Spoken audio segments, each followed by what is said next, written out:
संवाद होता है विधायक का लोगों से, मैं मानता हूँ जैसा अभी है वैसे ही होता है। उसमें जितने स्कूलों की बात कर रहे हैं वो मर्जर नहीं, वो स्कूल बंद करने की बात है। एक तरह से आप उसको मानिए उतने स्कूल बंद हो गए। जब स्कूल बंद होंगे तो क्या उसका असर गरीब लोगों पे नहीं जाएगा? आपको लगता है हर आदमी, यहाँ पे हम निगासन में भी बैठे हैं, तो हर आदमी जितने भी बड़े अच्छे स्कूल हैं इनमें पढ़ा सकता है? नहीं पढ़ा सकता। तो आप रोजगार जो है यहाँ के लोगों को दिल्ली में नहीं दे सकते हो या लखनऊ में नहीं दे सकते हो, आप रोजगार पैदा कर सकते हो। आज ऑर्गेनिक खेती है, हम उसको बढ़ावा दे सकते हैं, युवा उसमें आए। हम विभिन्न तरह के यहाँ पे एक भी आईटीआई कॉलेज नहीं है अच्छा, यहाँ पे शिक्षण संस्थान और ला सकते हैं, वहां पे दे सकते हैं। मैं दूसरा उदाहरण दिया कि ये गन्ना है, गन्ने का क्षेत्र है, यहाँ बायोफ्यूल की एक भी फैक्ट्री की बात नहीं हो रही है। बायोफ्यूल आप समझ रहे हैं ना? आने वाले समय में लोग कह रहे हैं उससे गाड़ियां भी चलेंगी। कई घर हैं जो नशे के आदत की वजह से बीमार हो चुके हैं, बर्बाद हो चुके हैं, लोग बड़ी युवा अवस्था में मर रहे हैं यहाँ पे। जो किसान की स्थिति है बहुत ही विषम है यहाँ पे। वो कहीं पे बाढ़ से दूर जूझ रहा है, कहीं जानवरों से जूझ रहा है। हम टूरिज्म की बात कर रहे थे अभी आपसे कि यहाँ कई पौराणिक मंदिर हैं जो लोग मानते हैं कि 5,000 6,000 साल पुराने मंदिर हैं। यहाँ पे जंगल है, जहाँ उसको विकसित किया जाए तो लोग टूरिज्म हमारा बढ़ सकता है। तो ये सब चीजें ऐसी हैं, जब आप लोगों को दोगे, थोड़े से स्कूल बढ़ जाएं, थोड़े से कॉलेज बढ़ जाएं शिक्षा व्यवस्था ठीक करने के लिए, थोड़े से अस्पताल बढ़ जाएं। विकास या राजनीति, आपकी पहली प्राथमिकता क्या होगी? विकास। मुझे लगता है कि ब्लॉक स्तर पे कम से कम 4 अस्पताल होने चाहिए। मैं कोशिश यही करूंगा कि अस्पताल बढ़े, डॉक्टर्स बढ़े, डॉक्टर्स जो हैं सही समय पे आए, सही समय से जाएं, और 24 घंटे और सातों दिन उनकी जो है ड्यूटी लगी हो। मैं मानता हूं हर पार्टी जो वादा करती है वो पूरी तरह से, संपूर्ण तरह से पूरा नहीं कर पाती, मगर कम से कम मंशा तो दिखे, प्रयत्न तो किया। मैंने आपसे 100 वादे किए, तो 100 में वादों में अगर मैंने 50 भी पूरे किए, 50 भी पूरे किए, आधे भी पूरे किए, बाकी आधों पे काम चल रहा है और उनमें कुछ प्रगति हुई है, तो पब्लिक भी समझती है, जनता भी समझती है कि हाँ काम हो रहा है। अगर हम खेती को अच्छा करा दें, अगर हम बाढ़ की समस्या को दूर कर दें, अगर हम नशे की समस्या को दूर कर दें, अगर हम शिक्षा का जो लोगों का स्तर है उसको थोड़ा बेहतर कर दें, तो वैसे ही रोजगार लोग पैदा कर लेंगे। तो हमारे सरकारी स्कूलों की जो रीढ़ की हड्डी है, शिक्षक हैं, वो समय पे आए और रोज आए। और कॉलेजेस से और स्कूलों से, ये इंटरमीडिएट लेवल कॉलेज हैं या जो डिग्री कॉलेज हैं, इनसे राजनीति खत्म हो जाए, क्योंकि राजनीति के लिए ये स्थान नहीं है, ये स्थान है पढ़ाई के लिए। वहां पे राजनीति खत्म होनी चाहिए, वहां पे शिक्षकों को समय पे आना चाहिए, वहां की जो साफ सफाई है उसका अच्छे से ध्यान रखना चाहिए। जो सरकार से योजना चलती है वो देखने में तो बड़ी अच्छी लगती है, मगर प्रैक्टिकली आप देखोगे जमीनी स्तर पे वो योजनाएं बड़ी अच्छी है नहीं। आज की डेट में किसान को खाद नहीं मिल रही, वो क्या करे? खाद मिलती है तो हाथियों का खतरा है, गोवंशियों का खतरा है, मवेशियों का खतरा है। वो इससे मैंने सोचा कि जितना हमें इस समाज ने दिया है, इस समाज के लिए प्रति हमारे भी कुछ जिम्मेदारियां हैं, तो उनको वापस किया जाए।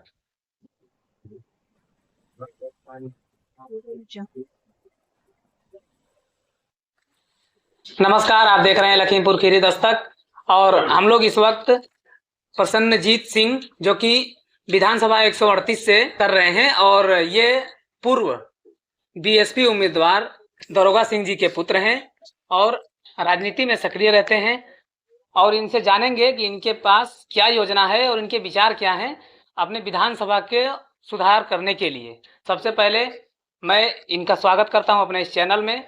स्वागत है भैया जी आपका। नमस्कार। बताइए अपने बारे में कुछ। देखिए, मैं प्रसेनजीत सिंह हूँ और मेरा जन्म और मेरी 12वीं तक शिक्षा लखनऊ से रही। फिर मैंने अपना स्नातक दिल्ली विश्वविद्यालय से किया। उसके बाद मैं एमबीए की डिग्री ली बिजनेस में और कुछ समय तक नौकरी करी। उसके बाद मैंने एमफिल और पीएचडी भी किया मार्केटिंग के ही क्षेत्र में। और अब कुछ सालों तक, लगभग 12-13 साल नौकरी करने के बाद मुझे चूंकि ईश्वर की कृपा से मैं संभ्रांत मानता हूँ अपने आप को, और इसलिए मैंने सोचा कि जितना हमें इस समाज ने दिया है, इस समाज के लिए प्रति हमारी भी कुछ जिम्मेदारियां हैं, तो उनको वापस किया जाए। और उसको सोचते हुए ही मैं शहर और कई शहरों में और विदेश में रहा। मैंने सोचा कि त्याग के अपने गांव की तरफ चला जाए, क्योंकि हमारी शिक्षा का और जितना भी हमने अनुभव ग्रहण किया है, उसका कोई भी लाभ या फायदा नहीं जब तक हम लोगों को वापस ना कर पाए। उससे 2 लोगों का भला हो, वही हमारे लिए अच्छा है, उससे ही हमारे मन को शांति मिलेगी। विधानसभा 138 की सबसे बड़ी समस्या आप क्या मानते हैं? देखिए, कई समस्याएं हैं, सबसे बड़ी की बात नहीं है, क्योंकि 138 विधानसभा काफी भौगोलिक स्थिति से काफी बड़ी है जी। मगर कुछ अगर मुख्य समस्याओं की आप बात करेंगे तो एक तो यह है कि 1/3 विधानसभा हमारे यहाँ बाढ़ ग्रसित है, जिसके लिए हर बार केवल ठोका पीटी करी जाती है, खाना पूर्ति करी जाती है, मगर उसको किसानों को उसका लाभ नहीं मिल रहा है। ऐसे कई गांव हैं, कई घर हैं जो आधे से ज्यादा खत्म हो चुके हैं और जान माल दोनों का नुकसान हो चुका है। कहीं पे जंगली जानवरों का खतरा है, लोग उनसे खेती नहीं कर पाते, कहीं बाढ़ का खतरा है। मतलब मैं ये कहना चाह रहा हूँ, जो किसान की स्थिति है बहुत ही विषम है यहाँ पे। वो कहीं पे बाढ़ से दूर जूझ रहा है, कहीं जानवरों से जूझ रहा है। आज की डेट में किसान को खाद नहीं मिल रही, वो क्या करे? खाद मिलती है तो हाथियों का खतरा है, गोवंशियों का खतरा है, मवेशियों का खतरा है। वो सब भी ठीक है तो कुछ और चीजों से उनको परेशानी है। तो किसानों की जो मूलभूत समस्या है, क्योंकि हम तो अभी मानते हैं कि ये क्षेत्र मूलतः जो है अभी भी किसानी यहाँ का जो है मुख्य वह रोजगार है, और किसानी यहाँ संतुष्ट नहीं है। तो अगर आप समस्याओं के लिए माने तो मैं ये बाढ़ को ही मानता हूँ समस्या, जंगली जानवरों को समस्या मानता हूँ। और जो दूसरी बड़ी समस्या मुझे दिख रही है वो ये है, जो मैंने अनुभव किया है, यहाँ की क्षेत्र का जो युवा है आज की डेट में, वो कुछ ज्यादा ही नशे की लत में जाता जा रहा है। और वो नशा जो कि मैं बहुत ही ज्यादा, यहाँ पे ड्रग्स का कारोबार चल रहा है, मैंने देखा है, क्योंकि सीमावर्ती क्षेत्र होने के बाद, नेपाल पास होने के पास यहाँ भी तरह तरह की नशीली दवाइयां आ रही हैं, लोग उसमें ग्रसित हैं।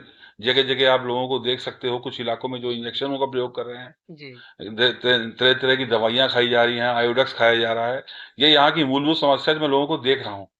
तो काफी कोशिश मैंने करी है अपनी स्तर से, लोगों को प्रभावित कर सकूं, लोगों को कुछ बता सकूं ये गलत है ये सही है। फिर भी अगर आपके पास एक पद होता है, आप के पास शक्ति होती है, तो आपकी बात लोग ज्यादा सुनते हैं। आपकी बात को आप सरकार से ज्यादा अच्छी तरह से मनवा सकते हो। और शायद इन चीजों के प्रति हमारे जो अभी वर्तमान में जितने भी लोग रहे हैं, काफी काम किया है, ऐसा नहीं है। जो भी व्यक्ति आता है सरकार में, जो भी सरकार आती है कुछ ना कुछ काम जरूर करती है, मगर फिर काफी कमियां रह गई हैं। तो वो हम मानते हैं कि अगर हमें कभी मौका मिला तो हम इन चीजों को काफी अच्छी तरह से करने की कोशिश करेंगे। आपने युवाओं को लेकर के कहा कि नशे की तरफ बढ़ रहे हैं। यदि आप चुनाव में आते हैं और चुने जाते हैं, तो आपके पास इनको नशे से दूर करने के लिए क्या योजना होने वाली है? देखिए, सबसे बड़ी बात यह है, आप फसल उगाते हैं तो आपकी फसल अच्छी हो तो आप क्या करोगे? पहले खेत की अच्छे से गुड़ाई करोगे, खेत को अच्छे से बनाओगे, उसमें अच्छी खाद डालोगे, अच्छा बीज डालोगे। कहने का मतलब है, युवा जो है वो गीली मिट्टी है। उसको आप चाहोगे एक दिन में ठीक हो जाए, एक दिन में वो आदत छोड़ दे, वो नहीं हो सकता, क्योंकि ये आदत एक दिन में पड़ी नहीं है। इसको हमें शुरुआत करना पड़ेगा एकदम नींव स्तर से, स्कूल के स्तर से शुरुआत करना पड़ेगा, जहाँ बच्चों को बताना पड़ेगा ये गलत है, ये क्यों गलत है, इसकी क्या दुष्परिणाम है, इससे क्या आपको दिक्कत हो सकती है। क्योंकि ऐसे कई घर हैं जो नशे की आदत की वजह से बीमार हो चुके हैं, बर्बाद हो चुके हैं, लोग बड़ी युवा अवस्था में मर रहे हैं यहाँ पे। तो ये सारी चीजें हैं, तो उसको आप सरकार से भी अनुरोध कर सकते हैं कि कुछ ऐसे कार्यक्रम लेके आए जो लोगों को इस बारे में शिक्षा दे। हम बचाव कैसे हो सकता है? जानकारी से ही हो सकता है। तो जब लोगों को सही जानकारी मिलेगी कि इससे हमें क्या नुकसान है, इससे हमारे देश को क्या नुकसान है ना, किस तरह से इसका पैसा कहाँ जा रहा है, कौन लोग इसे बेच रहे हैं, जब ये सब चीजें हम लोगों को बता पाएंगे, मैं पूरी उम्मीद रखता हूं कि इस समस्या का हम एक उचित उपाय और चीजें ले आ सकते हैं, और उन चीजों पे हम रोक लगा सकते हैं। गांव में विकास योजनाएं क्या पूरी तरह से जमीन पर उतर पा रही हैं?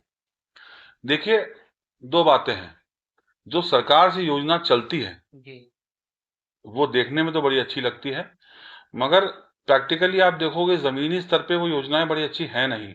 अभी आप देखोगे हमारे इलाके में ही कुछ सिख समुदाय के लोगों ने, मैंने देखा था कि उन्होंने जो ये मंजरा वाली रोड थी उसको दिखाया, सिंचाई वाली रोड चल रही थी कि रोड की क्या क्वालिटी थी।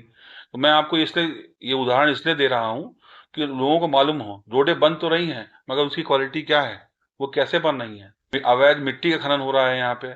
तो कई चीजें ऐसी हैं जिन पे हमें रोक लगाना पड़ेगा। ये मूलभूत जो है ये हमारे यहाँ जो आप कह सकते हैं भ्रष्टाचार जो है वो घुल मिल चुका है। तो ये सरकार से नहीं हो रहा है, शायद सरकार ने जिन लोगों को जिम्मेदारी दी है वो इसको बहुत भली भांति कर नहीं पा रहे हैं। ग्राम पंचायतों की पारदर्शिता और निगरानी किस प्रकार से सुनिश्चित करेंगे? देखिए, ये बहुत छोटा सा काम है, ये काम बड़ा नहीं है अगर हम ईमानदारी से करना चाहें।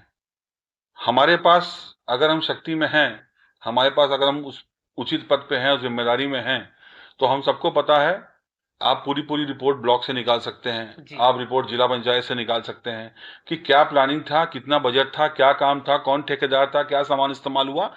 इसके लिए हमको नहीं जाना पड़ेगा वहां पे, आप मंगा सकते हैं और आप औचक निरीक्षण करके देख सकते हैं।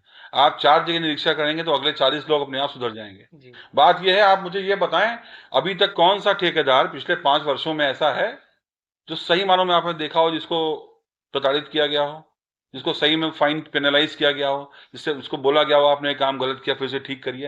ये तो जनता बोलती है कि काम गलत है, ये सड़क गलत है, ये पुल गलत है, तो लोग उसको ठीक करते हैं। अभी थोड़े दिन पहले की बात है, वो अवैध खनन हो रहा था तो एसडीएम साहब का घेराव किया गया तो वापिस वो पुल तोड़ा गया।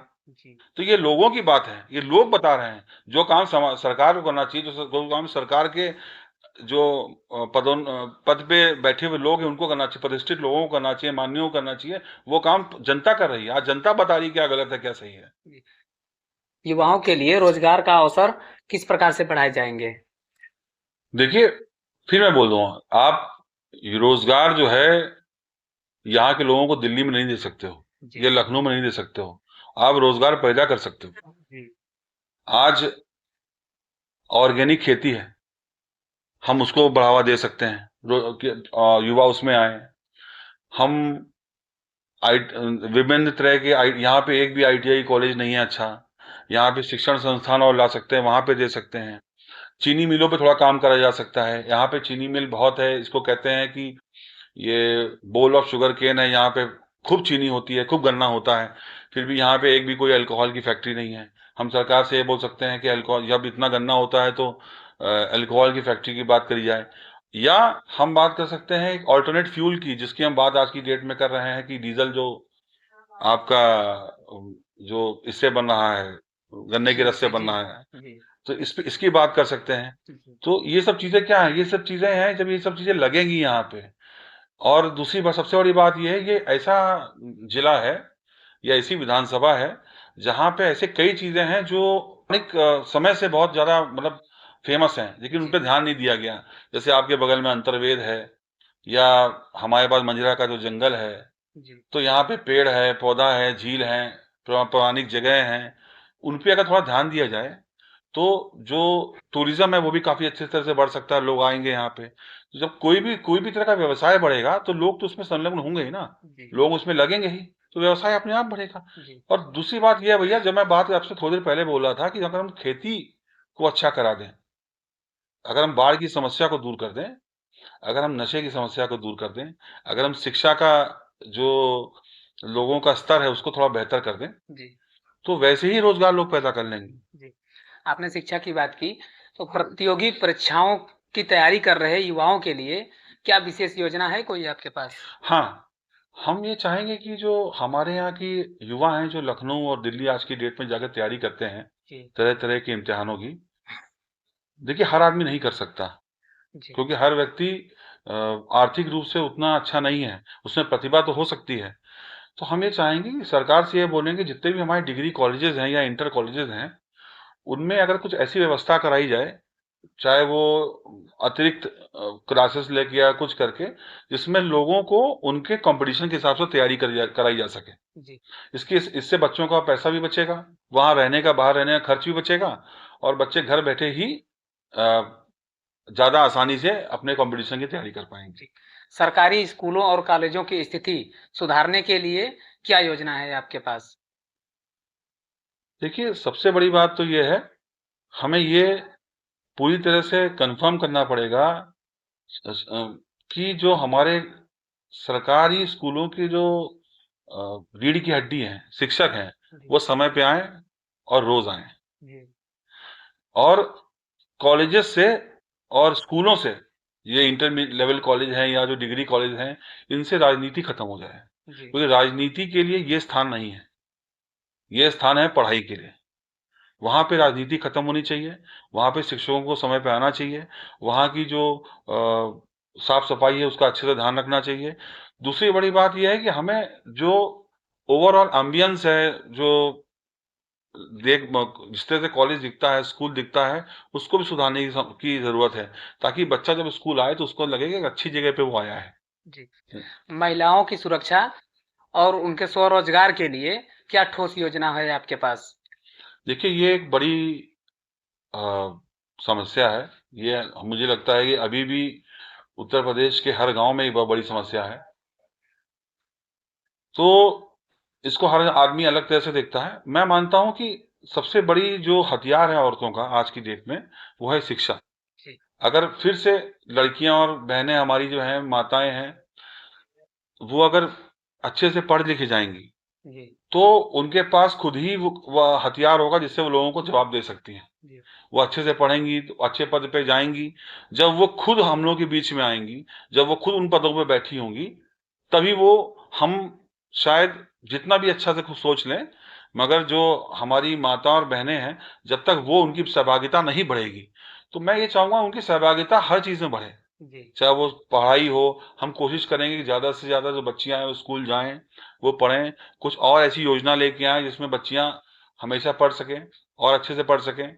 सरकार से डिमांड करेंगे स्कूल में ऐसी कुछ और सुविधाएं लेके आए जिसमें खिंचाव हो। माता पिता जो गरीब हैं वो भी अपनी बच्चियों को भेजें, क्योंकि जैसी बच्ची, जैसी बेटियां हमारी पढ़ेंगी और जैसी वो सशक्त होंगी, वो जब अच्छे पदों पे जाएंगी, तो मुझे लगता है वो अपनी समस्याओं को खोजने के लिए हम वो खुद ही उस काबिल बन जाएंगे। देखिए, हम किसी को एक दिन सही कर सकते हैं, 2 दिन संभाल सकते हैं, 3 दिन संभाल सकते हैं, लेकिन अगर किसी को अपनी कमान खुद संभालनी है तो उसको खुद ही सशक्त होना पड़ेगा। अभी पिछले साल मामला देखने को मिला था, जब सरकारी स्कूलों का मर्जर हुआ था 27,000 स्कूलों का, तो उससे शिक्षा पे क्या प्रभाव पड़ रहा है? गांव में ये देखा जाता है कि गरीब वर्ग जो है सरकारी स्कूलों में पढ़ा सकते हैं लेकिन प्राइवेट स्कूल में नहीं पढ़ा सकते हैं, उसको आप कैसे देखते हैं? देखिए, पहली बात तो मैं इस निर्णय को गलत मानता हूँ।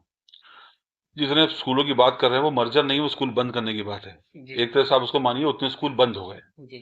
जब स्कूल बंद होंगे तो क्या उसका असर गरीब लोगों पे नहीं जाएगा? आपको लगता है हर आदमी, यहाँ पे हम निगासन में भी बैठे हैं, तो हर आदमी जितने भी बड़े अच्छे स्कूल हैं इनमें पढ़ा सकता है? नहीं पढ़ा सकता। हमें ये करना चाहिए था कि स्कूलों की संख्या बढ़ाई जाए। हमारी जनसंख्या बढ़ी है, घटी नहीं है। स्कूल से आप रेशियो अगर आप निकालोगे तो स्कूल, हर स्कूल पे अगर 100 बच्चा था तो 110 बच्चा हो गया है। वो बढ़ा है, जनसंख्या बढ़ी है। हम लोग आज से 5 साल पहले 130 करोड़ थे, अब 142 करोड़ हो गए हैं। तो 125 करोड़ से 42 करोड़ हम जब हो गए तो 15 करोड़ 17 करोड़ हमारे देश की जनसंख्या बढ़ी है, घटे नहीं है। जब हमारी जनसंख्या बढ़ी है और हमारा ये देश है, ये ग्लोबली, ये वैश्विक रूप से एक बहुत यंग देश है। यहाँ ज्यादातर जो जनसंख्या है वो हमारी 18 से नीचे है, सबसे ज्यादा युवा है हमारे यहाँ। तो स्कूलों की जरूरत है, स्कूल हटाने की जरूरत नहीं है। और जहां तक अगर आप बात करते हैं आर्थिक व्यवस्था की या आर्थिक स्तर की, तो वो भी इतना अच्छा नहीं है लोगों का कि हर आदमी प्राइवेट स्कूलों में पढ़ा सके। मैं मानता हूं कि सरकारी स्कूलों को फिर से बढ़ाना चाहिए और सरकार को ऐसी व्यवस्था, कड़ी व्यवस्था सुनिश्चित करनी चाहिए कि बच्चे अच्छे से पढ़ सकें, सस्ते में पढ़ सकें, या उनकी मूल जो शिक्षा का स्तर है उतना अच्छा हो कि जो प्राइवेट स्कूलों में लोग पढ़ा रहे हैं वो अपने बच्चों को निकाल के सरकारी स्कूल में डालें। जी, आप शिक्षा पे बात कर रहे हैं तो एक चीज मैं पूछना चाहूंगा कि जैसे सरकारी स्कूलों का मर्जर किया गया, वहीं पर खासकर अपने उत्तर प्रदेश में जैसे ही स्कूलों का मर्जर किया गया 27,000, वैसे ही अलग से नए जो सरकारी ठेके खोले गए शराब के, उस पर आप क्या कहेंगे? देखिए, ऐसा है, दो बातें हैं। पहली बात तो ये कि हमारे पास एक तो मद्य विभाग है और मद्य निषेध विभाग दोनों है। तो वो देखते हैं, इसको आप दूसरी तरह से लीजिए, वो ये देखते हैं कि किस एरिया में लोग तो ऐसा हम इसको नकार नहीं सकते। आज की डेट में अगर हम अल्कोहल की बात करते हैं तो हमारा देश सबसे ज्यादा अल्कोहल पीने वाले देशों में से एक है ना। तो हम उसकी नकार नहीं कर सकते, लोग तो पी ही रहे हैं। तो इसलिए, और जनसंख्या को बढ़ रहा है। आप ये मत देखिए कि ठेके बढ़े हैं, आप ये देखिए कि जनसंख्या के माप में पहले कितने ठेके थे हर आदमी पे, अब कितने ठेके हैं। तो अगर आप वो देखोगे तो वो लोग बराबर ही हैं। तो इस पे बहस करना मुझे लगता नहीं उचित होगा, क्योंकि जो पहले अगर 10 लोगों पे एक ठेका था तो आज भी 10 लोगों पे एक ठेका है। तो ठेका उतना ही है, ना वो घटा है ना वो बढ़ा है। आपने बात किया शिक्षा को लेकर के, तो यहाँ से मेरा एक सवाल आ रहा है कि स्वास्थ्य जो सुविधाएं हैं यहाँ पर, तो स्वास्थ्य को लेकर के गांव में बहुत दिक्कत देखने को मिलती है। सामुदायिक स्वास्थ्य केंद्र जो होता है नहीं है, और कहीं पे है तो डॉक्टर नहीं बैठते हैं। तो इनको आप किस प्रकार से अपने विधानसभा क्षेत्र में दूर करेंगे? देखिए, सबसे बड़ी समस्या यह है, मैं ये खुद नहीं कह रहा हूँ, आप लोग जाके देख सकते हो। जितने भी पीएससीज है, प्राइमरी हेल्थ सेंटर जो यहाँ पे गांव के अंदर हैं, पहली बात तो उनकी व्यवस्था बड़ी अच्छी है नहीं। एक तो उनमें सफाई की कमी है, गर्मी में आप वहां पे लेट नहीं सकते। मरीज की हम बात करें तो एक पंखे के नीचे उसमें 4 बेड पड़े हुए हैं कमरे में, और आप जो एक छोटी लिंटर है, पतली सी लिंटर, उसके नीचे वो कमरा जो है भट्टी बन जाता है, उसमें मरीज लेट नहीं सकते। ना ही उनके स्वास्थ्य के लिए वो जो एक वातावरण बनता है वो अच्छा है। दूसरा, वहां पे डॉक्टर्स की कमी है। हर गांव में आपको बहुत ज्यादा होगा तो एक डॉक्टर मिलेगा, एक कंपाउंडर मिलेगा, 2 नर्स मिलेंगे। बड़ी बड़ी ग्राम सभा की बात कर रहे हैं। वो ग्राम सभा जहाँ 10,000 लोग हैं, जहाँ 5,000 के ऊपर महिलाएं हैं, जहाँ 1,000 से ऊपर महिलाएं ऐसे जो अभी मतलब युवा हैं, इनकी अलग अलग तरह की समस्या हो सकती है, उसके लिए एक 4 बेड का हॉस्पिटल ठीक नहीं है। तो मूलभूत समस्या यह है कि मुझे लगता है कि ब्लॉक स्तर पे कम से कम 4 अस्पताल होने चाहिए। मैं कोशिश यही करूंगा कि अस्पताल बढ़े, डॉक्टर्स बढ़ें, डॉक्टर्स जो हैं सही समय पे आएं, सही समय से जाएं, और 24 घंटे और सातों दिन उनकी जो है ड्यूटी लगी हो। बुजुर्गों और पेंशन योजनाओं में आ रही दिक्कत को आप किस प्रकार से दूर करेंगे? देखिए, पेंशन योजनाओं को तो हम प्रादेश स्तर से नहीं ठीक कर सकते। ये तो हमारी, जब देश की सबसे बड़ी पंचायत जो है, जब वहां पे कोई फैसला होगा तो उस पर ही लिया जा सकता है। मगर हाँ, इसका भी एक पर्याय है। हम फिर आपसे बोलते हैं, जानकारी ही बचाओ है। अगर जो हमारे बुजुर्ग लोग हैं या जो बुजुर्ग होने वाले हैं, जो अधेड़ उम्र के लोग हैं, वो विभिन्न पेंशन योजनाएं हैं जो अच्छी अच्छी बीमा कंपनियों से हैं। अगर वो 1,000-2,000 प्रति माह आराम से निकाल लें, तो चाहे उनको पेंशन मिले या ना मिले, जिस भी वो जगह नौकरी कर रहे हैं, उनको उनकी पूरी जिंदगी वो उस तरह से पेंशन का एक कॉर्पस बना के, एक फंड उनका बना के, उस पेंशन का इस्तेमाल वो खुद कर सकते हैं। वो खुद ही अपने लिए एक पेंशन की व्यवस्था खड़ी कर सकते हैं, और मेरे ख्याल से आज इसकी ही जरूरत है। एक विधायक बनने के बाद जनता से सीधा संवाद आप कैसे बनाए रखेंगे? देखिए, विधायक भी इंसान होता है, और काफी अच्छे विधायक भी रहे हैं हमारे क्षेत्र में, ऐसा नहीं है इससे पहले। और जो संवाद होता है विधायक का लोगों से, मैं मानता हूं जैसा अभी है वैसे ही होता है, उसमें कोई बदलाव नहीं होता।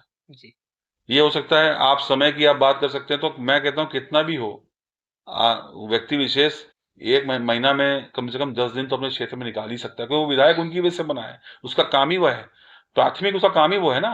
और अगर अगर मानता हूं मैं कि अगर कोई विधायक ये समझता है कि उसका प्राथमिक काम राजनीति नहीं है, कुछ और है, तो उसको अपने प्राथमिकता पे ही ध्यान देना चाहिए। अगर कोई बिजनेसमैन है वो बिजनेस ही करे, कोई कोई और कुछ काम करता है वो कुछ और ही काम करे। लेकिन अगर कोई विधायक है तो उसको प्राथमिकता तो देनी ही पड़ेगी।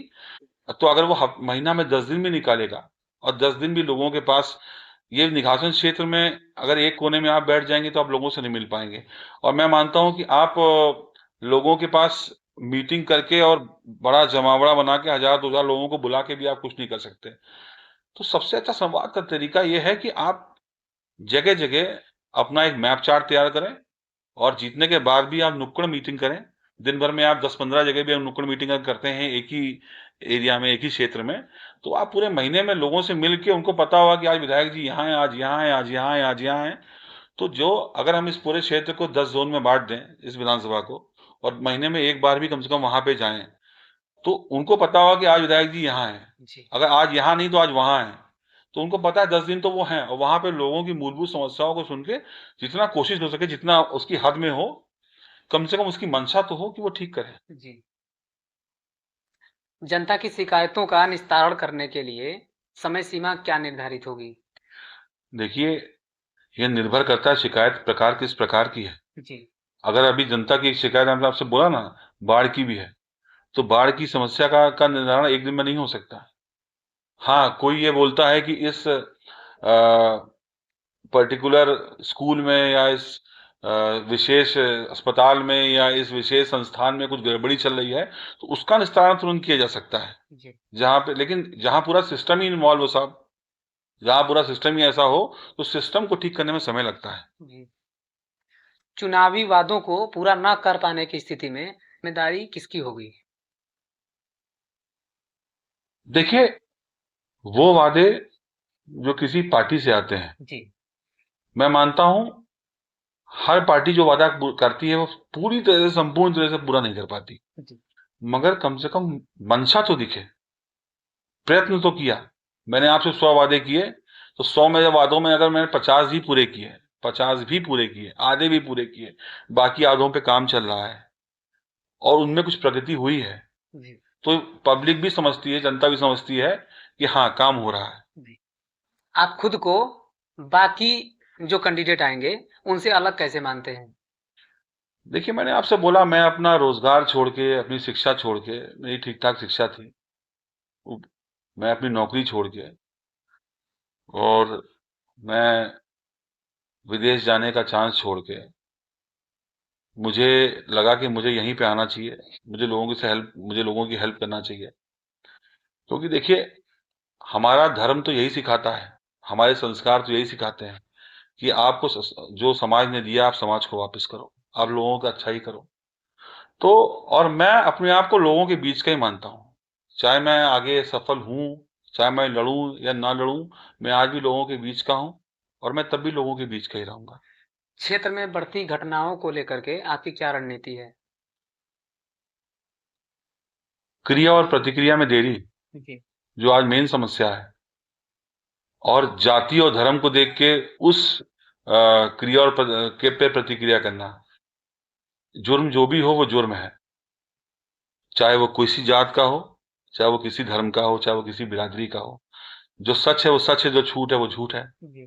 तो जो क्रिया है उसी हिसाब से प्रतिक्रिया होनी चाहिए। ये देखिए साहब, ये न्यूटन का साइंस का लॉ है, हर क्रिया की प्रतिक्रिया होती है। Every action has equal and opposite reaction. तो ये जो एक्शन तो हो जाता है, उसका रिएक्शन हम लोग देर से कर रहे हैं।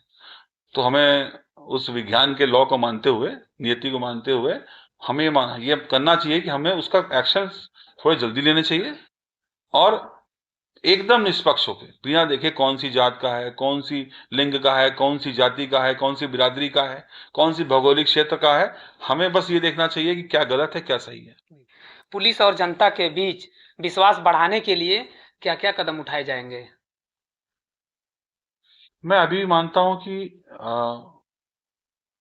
पुलिस और जनता के बीच में कदम सबसे बड़ा ये है, जो भय है लोगों के बीच में। हाँ, जो भय है लोगों के बीच में, तो लोगों का और पुलिस का संवाद बढ़ाना पड़ेगा। चाहे वो जैसे थाना दिवस जो है, जो शायद हफ्ते में एक दिन होता है, जी। ये हफ्ते में एक दिन ना हो के ये हफ्ते में 2 दिन हो, या कोई एक ऐसी सोशल मीडिया पे ऐसी व्यवस्था करी जाए जहां लोग जो थानेदार है उनसे डायरेक्ट संपर्क कर सकें, अपनी और वो क्या उनसे एक्सपेक्ट करते हैं, क्या इच्छा है, क्या मंशा है, वो बता सकें, क्या उनकी आशाएं हैं, और उस पे कोई एक आदमी मीडिया सेल में बैठा हो जो थाने में, उस पे भी देखे। तो कई बार ऐसा होता है कि एसओ साहब के सामने, थानेदार जी के सामने आने के बाद, या चौकी इंचार्ज के सामने आने के बाद, या सीओ साहब के सामने आने के बाद, या कोई भी पुलिस का जो अधिकारी है उसके सामने आने के बाद, लोग किसी भी धारणावश या डरवश उनसे सही बात नहीं कर पाते, उनके सामने सही सही बोलते हैं। शायद जब वो नहीं रहेंगे, जब वो सोशल मीडिया से बात करेंगे या किसी और तरह से उनसे बात करेंगे, तो वो अपनी सही बात उनसे रख पाएंगे, क्या सही हो रहा है, क्या गलत हो रहा है, और क्या वो आशा करते हैं, और पुलिस भी उनकी मदद करेगी। मैं इस पर पूरा विश्वास रखता हूँ। फिर युवाओं का पलायन रोकने के लिए आपके पास क्या योजना है? देखिए, ये आप फिर घूम फिर के वहीं पे आ गए कि आप रोजगार के लिए क्या देख रहे हैं।